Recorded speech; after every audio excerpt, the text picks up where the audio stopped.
जीवन हमें एक मौका देता है, इसलिए जब भी सही कॉलेज चुनने का समय आए तो सिर्फ मंगलायतन यूनिवर्सिटी आपके बेहतरीन भविष्य और सर्वांगीण विकास के लिए। नागपुर में हुए हिंसा के मामले में डीसीपी निकेतन कदम पहली बार मीडिया के कैमरों के सामने आए और मचे बवाल की घटना को विस्तार से बताया। इस घटना में डीसीपी कदम के हाथ में चोट लगी थी। घटना की जानकारी देते हुए उन्होंने बताया कि विशेष क्षेत्र में एक बड़े समूह ने अचानक हिंसा फैला दी। डीसीपी ने कहा कि भीड़ की संख्या बहुत ज्यादा थी। इसके बाद पथराव शुरू हुआ और वाहनों को नुकसान पहुंचाया गया। हमारे पास कई सीसीटीवी फुटेज हैं जिनमें कुछ असामाजिक तत्व हथियारों के साथ घूमते हुए देखे गए हैं। डीसीपी कदम ने बताया कि पथराव के दौरान कई अधिकारियों को भी चोटें आई। उन्होंने बताया कि एक अन्य गली से अचानक 100 लोगों की भीड़ आई थी। उनके पास हथियार, पेट्रोल और लाठियां थी। मेरी टीम वहां पर थी, इसलिए मेरा स्वाभाविक प्रतिक्रिया था कि उन्हें रोकूं या पीछे धकेल दूं, नहीं तो कुछ भी हो सकता था। देखिए, कल नागपुर में एक बड़ी कायदा और सुव्यवस्था की परिस्थिति निर्माण हुई थी। उसमें क्राउड बहुत बड़े पैमाने पे जमा हुआ था। उसके बाद पत्थरबाजी हुई, बहुत सारी गाड़ियों की भी तोड़फोड़ उसमें दिखाई दे रही है। बहुत सारे सीसीटीवी फुटेज भी हमारे पास अवेलेबल है, जिसमें कुछ असामाजिक तत्व हाथ में शस्त्र वगैरह लेके भी घूमते हुए नजर आ रहे हैं। लेकिन कल ये पूरी परिस्थिति नियंत्रण करने के लिए नागपुर शहर के CP sir Ravindra single sir खुद ग्राउंड पे वहां पे अवेलेबल थी। हमारी डिफरेंट टीम्स भी थी वहां पे।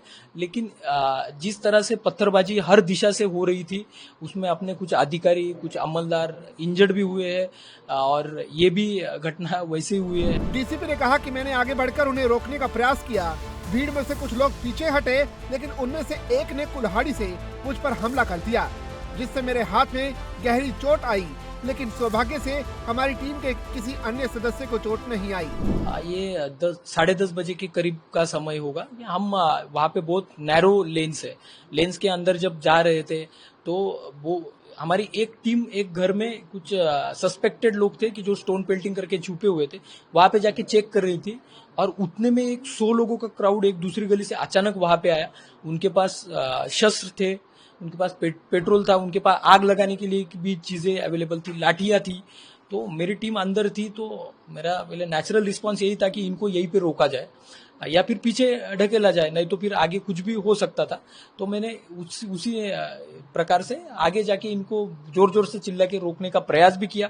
उनमें से कुछ लोग पीछे भी हट गए, लेकिन एक के पास वो कुल्हाड़ी थी, वो उसने आगे आके वार किया और मैंने हाथ आगे करने की वजह से यहाँ पे फिर एक डीप इंजरी भी हुई।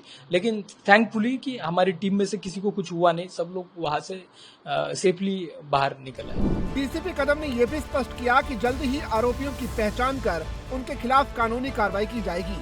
उन्होंने कहा कि मुख्यमंत्री देवेंद्र फडणवीस ने मुझे फोन कर मेरी सेहत की जानकारी ली और पूरे नागपुर पुलिस की सराहना की। इससे निश्चित ही नागपुर पुलिस का आत्मविश्वास बढ़ेगा और हम भविष्य में भी इसी तरह साहस के साथ काम करते रहेंगे। जब हम वहां पे गलियों में अंदर जा रहे थे तो हर गली में बड़े पैमाने पे मॉब दिख रहा था और कुछ पैमाने पे ऊपर से, बिल्डिंग के ऊपर से भी पत्थरबाजी होती हुई दिख रही है। और बिल्डिंग के ऊपर पत्थर कैसे गए, ये तो पहला सवाल उसमें आता है। तो कुछ लग तो रहा है इसमें प्राथमिक दृष्टि की कुछ ना कुछ इसमें नियोजन हो सकता है, लेकिन इन्वेस्टिगेशन का पार्ट है वो, उसमें सारी चीजें क्लियर होगी। सोशल मीडिया भी चेक किया जाएगा, क्योंकि बहुत सारे सोशल मीडिया पे भी मैसेजेस वायरल हुए थे, वो ऑलरेडी हमने वो एविडेंसेस गैदर किए हैं, तो सारी चीजें क्लियर हो जाएगी। सीएम सर ने कॉल किया था, उन्होंने तबीयत के बारे में भी जानकारी ली और उसके साथ ही उन्होंने पूरे नागपुर पुलिस की प्रशंसा भी की है। उससे डेफिनेटली नागपुर पुलिस का और इन जनरल महाराष्ट्र पुलिस का एक कॉन्फिडेंस बढ़ने में मदद होगी और इसके आगे भी फ्यूचर में हम ऐसे ही करेजियसली काम करते रहेंगे।